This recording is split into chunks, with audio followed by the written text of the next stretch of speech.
Good evening, everybody. Welcome to the Town of Orange Inland Wetlands and Watercourses Commission. My name is Charles Waskowitz. Tonight's agenda, Tuesday, May 8th, 2007. It's 7:30 p.m. Let me introduce the commission to you, please. From my left, Rick Miangioni. Paul Pesputa. Drew Dunning. Jim Ewan. Bill Perfetto. Diana Ross. thank you, and our enforcement officer, Scott Allen. Katie's not here tonight? Katie had her tonsils out yesterday. Oh dear. We wish you well, Katie. Thank you for all your support.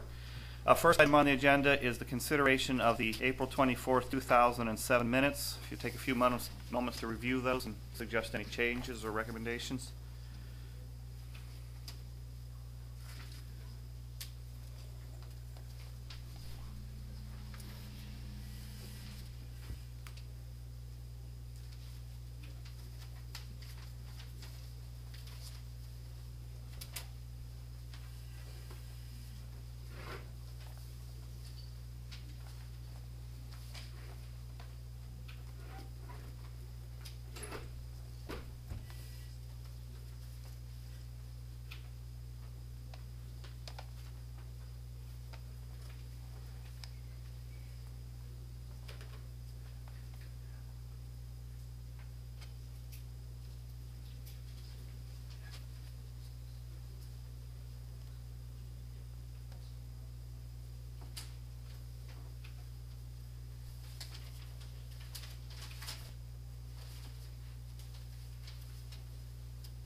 Rick, please. I don't see any. I'll make a motion to approve April 24th meeting. We have a motion to approve the minutes from April 24th. May I get a second, please? Drew, thank you for a second. Anybody have any discussion or changes? Welcome, Leslie.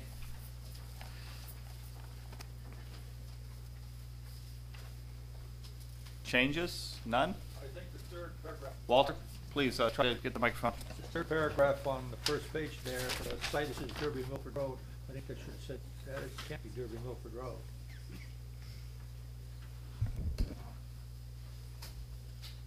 Sunrise Hill Estates in the bottom paragraph? We just need to leave off road.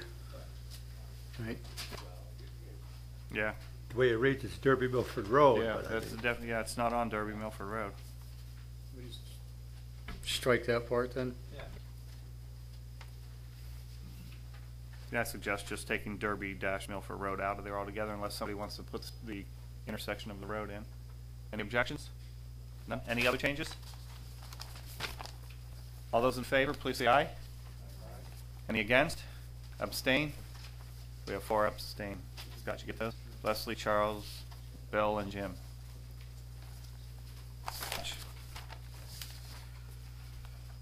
Routine business, correspondence. It looks like there's at least one item here.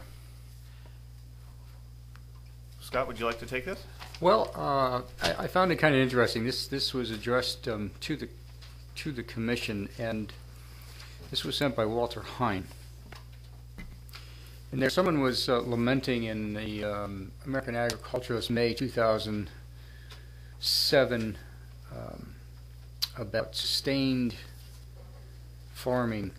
It's called HM, it's holistic management. And several years ago, someone was, a Dartmouth English professor, commented how a farm, he said, on the other hand, can keep on changing and getting more beautiful for 1,000 years. A farm is, in fact, an immortal work of art.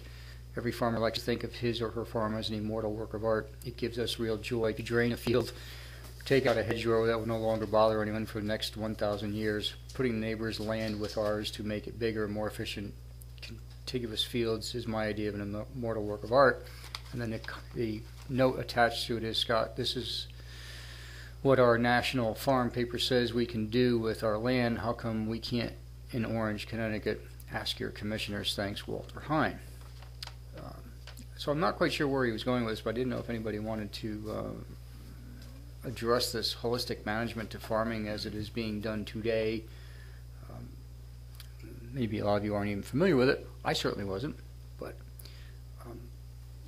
I wasn't sure how we should respond to this at all, other than just to give it the attention that it was asked to be given.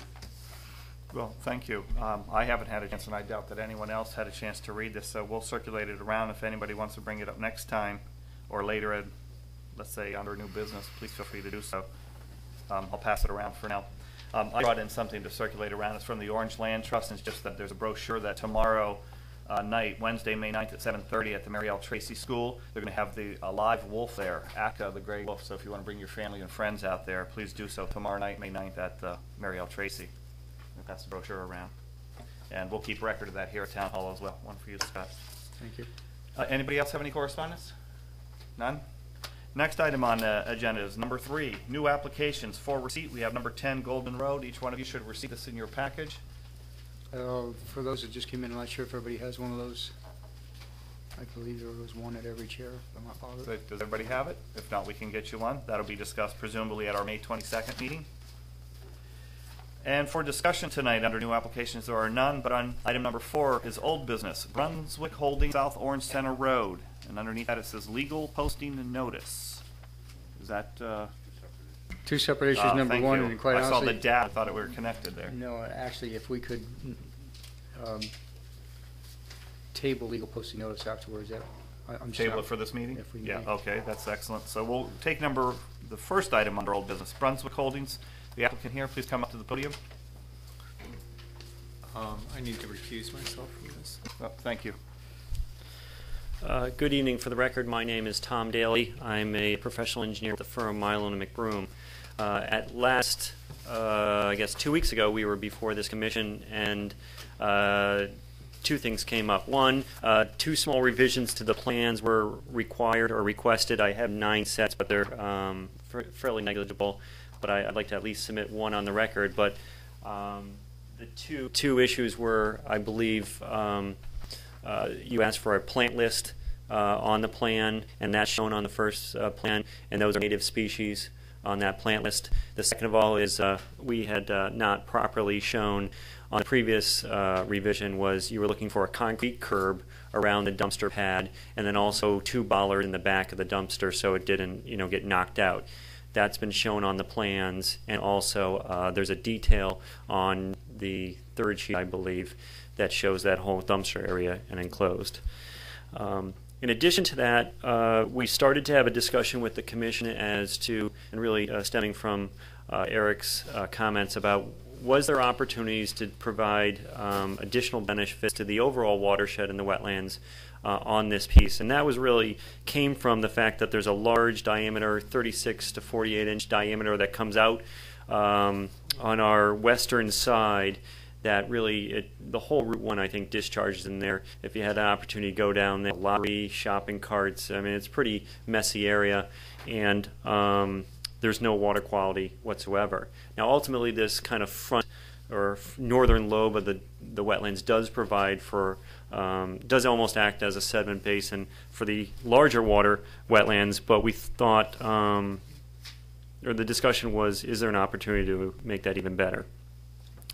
I forget, I think it was last Friday, myself, Michael Klein, which is Eric's associate, and then Scott Allen all visited the site and kind of walked the site and said, hey, how can we provide some water quality in this location? And what we came up with was the concept that is before you this evening.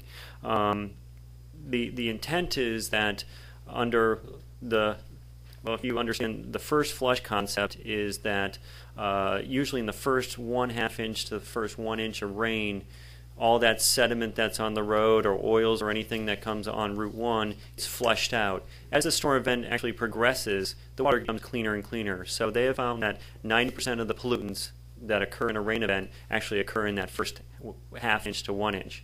The other studies have shown that about 90% of all storm events are 1 less. So if you can provide something to capture that storm, really all those summer rainfalls can be contained in some type of water quality feature. In addition to that, is also there's a thermal impact. You know, on a hot summer day, when we first get that first 1/2 inch of rainstorm, you can see the steam coming up and that heat comes off that pavement. As the storm event proceeds, obviously the pavement cools down and the water is a cooler thing. So there's also a thermal impact associated with that first half inch. So what we came up with was a concept that we're proposing to you as an alternate plan, and the applicant is willing to work with the town and incorporate this into the approval if the commission so desires, is basically an offline water quality swale or sediment basin.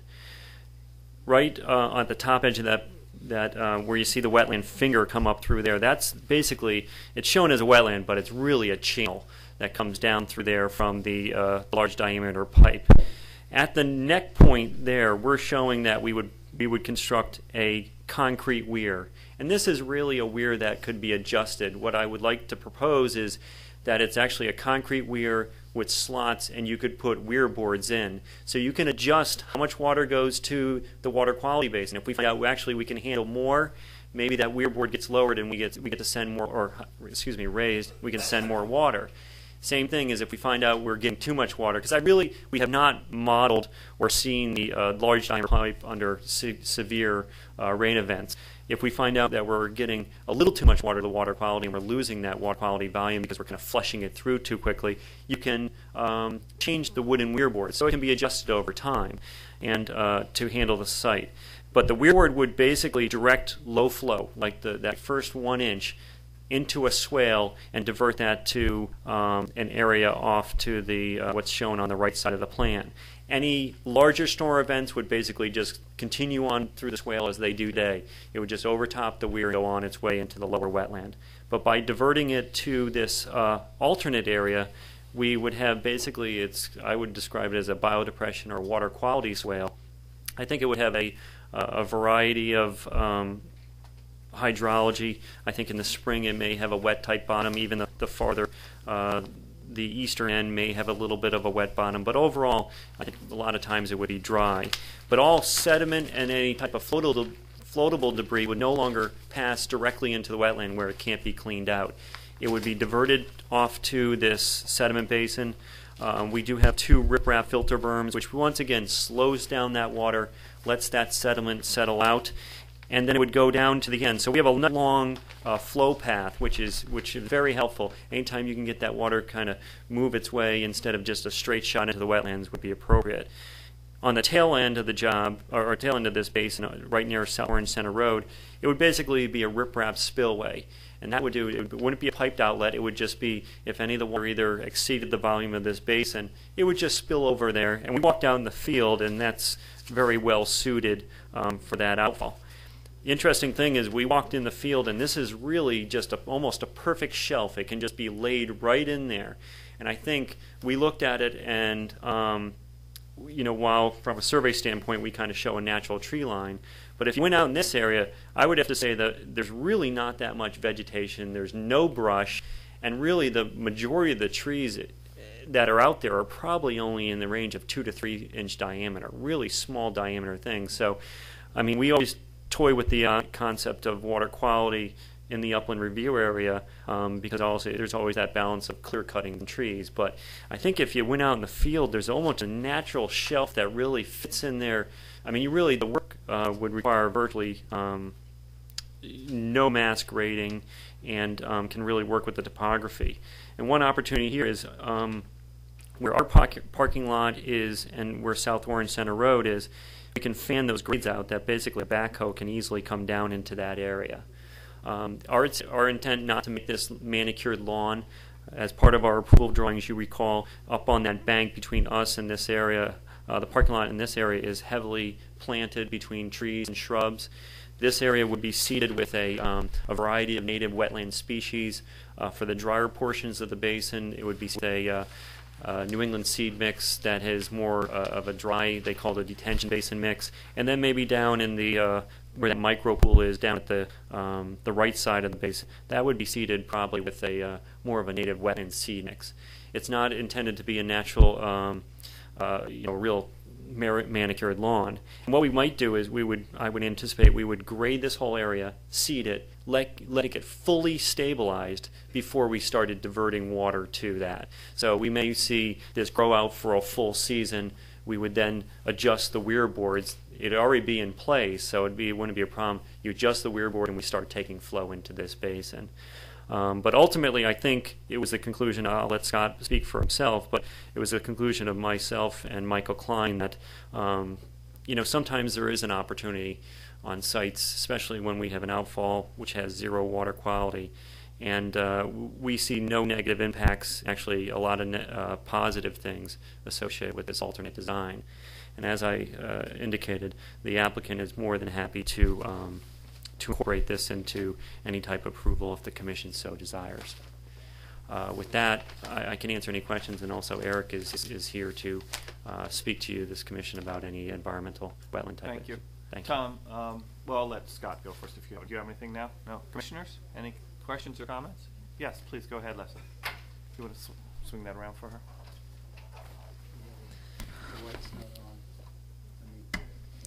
What would happen during a severe storm? Where you see the concrete, it would basically just go straight down the channel it does today. So the weir board would only direct low flows or small flows, because we don't want to erode that whole area. And any significant flow would just go right over the top of it and go down. And I did a similar thing to this. I designed a water quality basin for the Regional Water Authority. They had a 54-inch pipe, 200-acre watershed, and we did that. So the same thing, we did this weir board structure and only diverted, say, 2% of the flow into the water quality basin. The other 90% under, like, say, a 3-inch rainstorm would go down into the wetlands as it does today. Thank you. Thank you, Leslie. I had a question about, you said the board is adjustable so that you can, who Yeah. and how often would that be adjusted?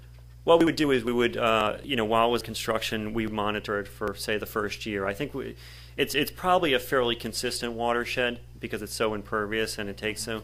I would just probably come down and observe it under a couple, significant rainfall. Say if I watched the weather and I saw a 3-inch rainstorm, I'd have to run down here and see. So I look at it under a couple different conditions, but I would probably, or a professional engineer would be the one to say that was what the proper weir elevation would be. Will it be locked in place so no one else can mess with it? We can do that. Or, we can do or that. Secured. Secured. Some sort of way, yeah. Maybe some bolts with wing nuts that it could be adjusted in the field, but usually you have an aluminum plate with some boards in there. But yeah, we could make it permanently adjusted. And the nice thing too is if you did have to maintain it, you take it offline, go in there, clean out the sediment, reseed it, let that get fully established again, and once again, go back, put weir boards up. So it offers you a lot of flexibility. Understanding we have a watershed that we're not fully aware of how big it is and how much it flows. When we got that 6-inch rainstorm, my understanding, based upon the look out there, it flows pretty good. I mean, everything's kind of pushed to the side there. But I think we have the greatest ability. We want to adjust it so we have the best water quality offline. And I think anytime you can get water quality offline, you have a much greater success as opposed to putting things online, which then you have the big flows going right through it and resuspending any type of sediments or floatables, and they're just back to where we had them before. Commissioners? Drew? On the outfall of the weir, should it go to a 3-inch storm, is there a pad or a riprap on the outfall of that weir? It's fairly stable out there now. There's a lot of cuts out there and some stones. So I was actually very surprised that I expected to see much more erosion on that channel, but I didn't. Where the outfall is, it has concrete and some big boulders, so I think they do a lot to dissipate the flow before they get to the weir. When we do put the weir in, we may want to back it up with some just native cobbles that we found during construction, but it's not really my intent to start rip-wrapping that whole wetland system down through there. Like I said, surprisingly, it was fairly stable. Diana? I would like to see the list at some point, but I had a question for Tom. Can you do if we approve this as a condition of approval, a maintenance plan for that basin there? I would assume that the wetland plantings in here would probably be mowed once a year, winter, something like that. Yeah, or at least I like to have them go in and take out the woody vegetation once a year. Yeah. And it can easily be done. We can take a maintenance plan, and actually the DEP water quality manual almost addresses this things online, so we can definitely incorporate a maintenance. Okay, and then could you include your inspections of the weir, what you would foresee being done with that? The professional, how Yeah. often they come out and check it? Sure. Specify that? And as part of the approval, if we have to, obviously we're going to continue to work with Scott, but we can always write a letter to the commission and say, hey, we saw it under these circumstances. We've been monitoring the weir, and here's where we go at our first pass at it. Obviously, it's the spring rains that probably will be the greatest burden. Yeah, I think I'd like to have something in writing, Sure. As to what happens with that. And because these are native plants up here in your maintenance plan, could you, maybe you would have Michael Clements do, something there with whether or not it's fertilized, Sure. So watching for invasive species, that sort of thing. So the main is also, yes, I would work hand in hand with that. And I apologize. I kind of just get to Eric very, your meetings come very quickly. So I haven't had a chance. Eric can do it too. I just meant incorporate the landscaping. Yep. Because what we wouldn't want to see is the landscapers come out there and treat it like regular landscaping. Yep, or dump all the grass clippings. Yes, that's the other thing, dumping the grass clippings in the low area. Yeah, we can definitely, as part of the final plans that we submit to the town, we could include a maintenance schedule right on it. That way, Scott has a reference. He knows he can always go find the plan. Loose pieces of paper sometimes get lost. So, and we've done that effectively, actually, even with Michael's office on other projects. Diane, in front of you, I don't know if you can reach it. There is, I believe, right here, close, or is today's submission, so you might be able to find the list on there if you wanted to look at that. While anyone else have any questions or comments? Those plants really just refer to the plants around the building and along the buffer. We did not specify the vegetation in this alternate plan. Like I said, I anticipate it to be a native wetland seed mix, but the final plans would incorporate those details. Drew? I was interested to see if there was a plant list on that, if I could look at that. Sure. So. Yeah.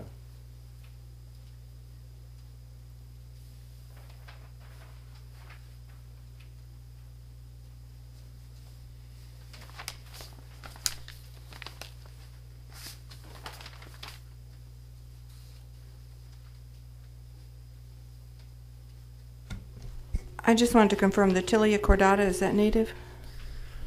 Little leaf linden? I'm not a landscape architect, so I can't say. But as part of the final plans, we can confirm that. I did have a landscape architect do that. But I think the only trees we had were there's plenty of opportunities for different plant species there. Diane, how many do you have listed on yours? I have an old copy of the plan. I have 3 items listed under wetland. I'm sorry. I have list. This has two trees on it, Tilia cordata and Quercus palustris. Below the 3 Amelanchier canadensis clethra. Which one did you question? Here it is. Thank you. The first one.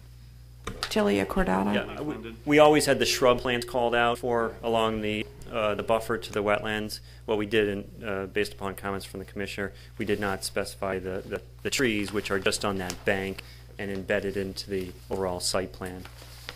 I have additional copies if anybody wants them. Gentlemen, ladies, anything else?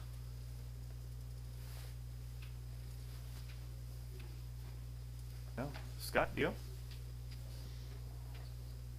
One of the interesting things I think that we found out there on the site last Friday is where the proposed weir board is to go, the weir and the board goes, is that during the storm event, and that was one of the reasons this area was chose, that during that last storm event we had, you could see where it actually did its own bypass, its own offline setup, because there was enough debris that had washed down, including a shopping cart, I believe it was, that created a dam, so it overflowed the banks of this channel that's there, this ill-defined channel, or shallow depression, I should say, of the main outlet. It did kind of go to that whole direction, and Tom's absolutely correct that there's very little in way of tree clearing or just natural place for this to go. Is it holistic? Could very well be. So that's all. I mean, it almost it's like it was laying there waiting for us to discover it. Let's put it that way. Yeah. It's quite interesting area. Other thoughts? No? Tom, thank you very much. Thank you. That's it. Okay. Does anybody else need anything else while the applicant's here? Any questions?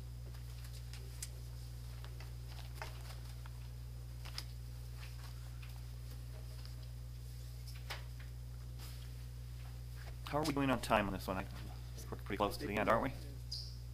We could probably get an extension if we're going to delay this to another meeting. Yeah, if it goes, that's what I was thinking, but I'm not sure. Commissioners, do you think we can make a decision on this tonight?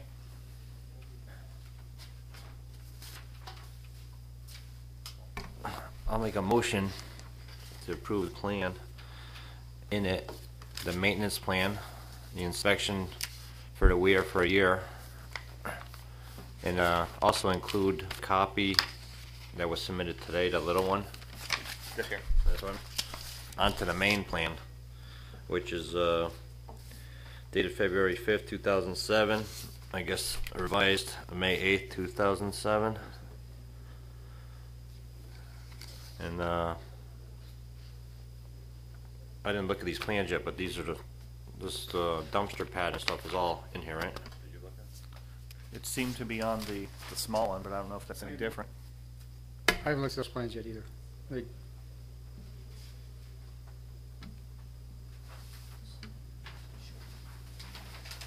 Tom, maybe you could help us real quick, please. Is the dumpster pad in the new set? And the specs on probably page 3 of 3? Yeah, because those are only 2 sheets we buy. So right here, you wanted bollards. Right. And then continue 6-inch high concrete curb around the perimeter of the dumpster pad. Right. So that I think we had Asphalt, right. Yeah, that's Okay, don't be confused. The new plan that was submitted tonight says that it has page 1 of 3 and 3 of 3. No changes were made to page 2 of 3.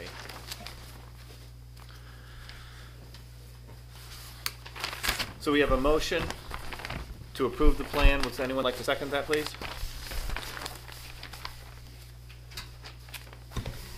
I'll second it, and... Thank you, Diana. Now, comments? Yeah, I'd like to request, would you mind adding another, oh boy, condition on there, that we just confirm that all the plants are native?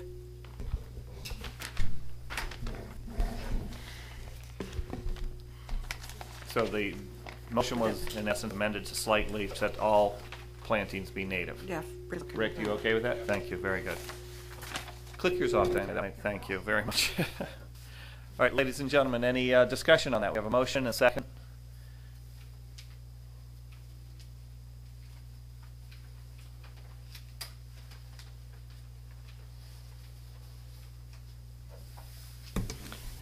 Diana, go ahead.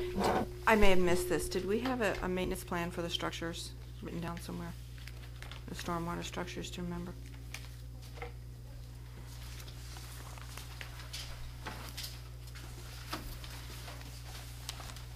I don't remember. You know, just recommendations, how often to check them, when to pump them out, that sort of. Well, why don't we just include that, and if it's there, fine. If it's not, we'll make sure we have it. We'll take that as an amendment to the motion that there will be maintenance on the stormwater structure, maintenance plan for the stormwater structures. Rick, are you okay? Oh, I said maintenance plan. I assume it's going to be the complete. Okay. I mean. Okay, well, now we're specific. Okay. Okay, the amendment to the motion is accepted by both the first and the second. Thank you. And I did say 1 year monitoring for the weir to get the right height of the boards. Leslie? And did we also have a maintenance plan on the native plants? So, That's what was discussed with Diane before. The Okay. plan should include everything we just talked about tonight. okay. You know, 1 year I think is probably not going to really work for, because it may take a year before this thing is even completely established enough to be able to accept water. Based on what the comments that we just heard from Mr. Daly about getting this thing fully established. So this may be a 2 or 3 year process to get it to be fully functioning, as it were. It's true. April 2008 may be the first storm event that's significant, But and in fact, it may yet be established, and you don't want to lift the boards yet. I would think the year would start after the grass is established and all that. Yeah. Oh, okay, that's that's- the plan. Because, I mean, it could take a year for construction. Exactly. All right, so 1 year after it's it goes established. online. I would think that'd be reasonable. So Is that enough? We need to, Yeah, I think it would make sense, and I think the applicant would agree without any doubt. It's 1 year after it's online. okay. I will add that as part of the Yes. condition. Yes. All right, does Rick need to list the, any of the conditions, that routine list, 1 through? Standard Standard conditions. conditions, yeah, I have mine here, actually, unless somebody pulled it. I'll put the applicable, so it'll be number 1, which is contractor's acknowledgement form. The, any change in the engineering firm, I assume we're going to want built of everything, detent pond, outlet structures, and all the basins, et cetera. Yeah. The applicant will get a letter enumerating those conditions specifically. Any other discussion, ladies and gentlemen? Jim, you have any? Scott, are you going to overview the maintenance, when it would be required? Is that, who's the microphone? Jim, I'm not sure your microphone came on. The maintenance plan itself, are you going to oversee when it would be required? Typically, that's the way it works. I mean, not so much for catch basins within the parking lot itself, but I try to get to most of these swirl concentrators or sediment traps, is what I'm trying to say. I try to get to those on an annual basis when I go out to look at the detent ponds too, but if I see that there's something that needs to be taken care of within that biofiltration area at any time, yes, to answer your question. In fact, all of you, because this is going to be rather, it's going to be somewhat visible, so it's going to be able to watch and see how it goes. And the owner of the property is going to take responsibility. You tell them you need to maintain it, they go and do it. We had this discussion a while back amongst the commissioners. Yes, to answer your question, but I can't threaten them with being in violation of permit, because once they have their license to construct the building from the Wetlands Commission and to construct the biofiltration system, and when that permit expires, so does all of the enforcement action that goes with it, unless there's something that is extraordinary. So if you really want to make sure that this thing lives on in perpetuity and the way it's supposed to be done, the way you're hoping it'll be taken care of, is to put something on the land records and have something filed in perpetuity that's going to run with the land. Certainly, there could be a time when no enforcement officer in town for whatever reason whatsoever. So it's one of those things that you could handle that. I would recommend then that we do that. I'm not sure if we have a mechanism for doing that yet, so I'll have to kind of check with council. I will check with town council, and see how that works. But if it's not clean, they can't be fined. That's As a part, zoning violation, perhaps? or even wetlands. I mean, it's a system that is just like any other detention pond if it's not cleaned. Correct, but it becomes sometimes it's an enforcement action, but is it enforced? Yeah, that could be anything. Typically, most people comply. Yeah, especially a business. Right, because it's in Right. their best interest to have a Good relationship. good relationship, number one, but they also want to keep their tenants, and they don't want to have a sloppy site. Just coming back to what Jim desires, if he would like to have something on the land records, couldn't he suggest that we make a part of that for the approval of tonight's permit, or issuing of the permit, that it be a condition that they actually record on the deed maintenance of the system for whoever owns the property in perpetuity? Wouldn't that be the mechanism? Diana, have you ever had that or something like that? We put things on the deed for restrictions, and I don't see why it couldn't be put on there. I guess that sometimes when you put it on a deed, then you're identifying who oversees that. This is a little different. But I've never experienced it before, so maybe it is. The main reason is just to let them know, you've got something on a record that subsequent property owners would read it. Mhm. Scott, did you have a thought? How about we put it in and then see it's easier to take it out than it would be to add it, but let's put it in and then see what town council has to say, would be my suggestion again. Rick, would you amend your motion to include a recording on the deed, the maintenance plan, and Oh, that's fine if Jim wants it, but I think it's gonna be tough. It's just like anyone buying a piece of property, they're gonna maintain it, especially the commercial. I don't know what the town council's gonna say, how you gonna incorporate something like that. yeah. I mean, that's It's- like you it's- buying your it's like- house and yeah. you should be having your lawn cut, you know? Yeah. It's We some- do have at least one basin in town right now that have been having a very difficult time getting the commercial property owner to maintain it, and it's quite visible from Route 1, honestly, and it's just one of those, they don't feel like spending the money on it. So it becomes onerous sometimes to get these done, and like I said, you can kind of cajole and sometimes even threaten, but you cannot twist their arm. So it needs to. Real quick, it sounds like you'll agree to amend that's the fine. motion to That's include fine. it. Diana, do you agree to second? Second with that. Thank you. Thank you, Jim, for suggesting that. To the extent that that gets run by town council, Scott will report back to us. Any other thoughts on tonight's application? Hearing none. All those in favor of the application, or I'm sorry, of the motion as proposed, please say aye. Aye. Anybody against? None. Abstain? None. Motion passes unanimously. Thank you, gentlemen. Thank you for your application. Next item on the agenda is the second part of number 4. It was suggested that be tabled to a future meeting. Scott will tell us more about that another time. Item number 5 is new business. Does anybody have any thoughts under new business?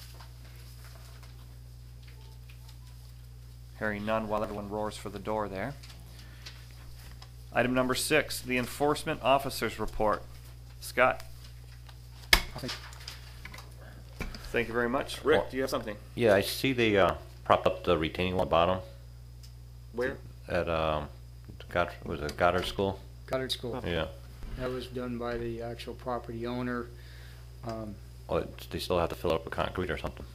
Well, I just received yesterday, and I haven't read it entirely. There was, I suppose maybe I do have something, come to think of it, brought that up.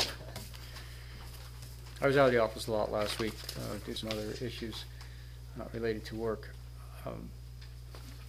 There was a site visit with John Paul Garcia, the engineer for that project initially, and the property owner, and they asked me to, just to get some idea, we lost pretty much about 8 feet of the bank right in front of the wall, is what happened there. And when the undercut was first discovered that is there was a meeting of all parties concerned long before the wall was ever built, and it was the feeling of the engineer at the time that there should have been a 3-foot footing put down to help stabilize that wall, and it wasn't part of the plan, and I guess we decided, I don't know who was going to actually pay for the additional work, but it never got done. None, and now they're paying the consequences for it. But basically, right now they just walk underneath that wall to stabilize it, but it pretty much has locked itself in. Which again, I reported the last meeting with the geotextile fabric that's behind it really kind of holds it pretty well. There is no definitive plan yet as to what is going to be done, other than to get some large boulders in there and just place them to try to stabilize that as best we can, and then put together a permanent plan, which is not in place as of this time. All right, thanks. Anybody else have anything? No? Tonight, 8:15 concludes the meeting. Next meeting is scheduled for May 22nd, 2007. Thank you. Thank you, everybody.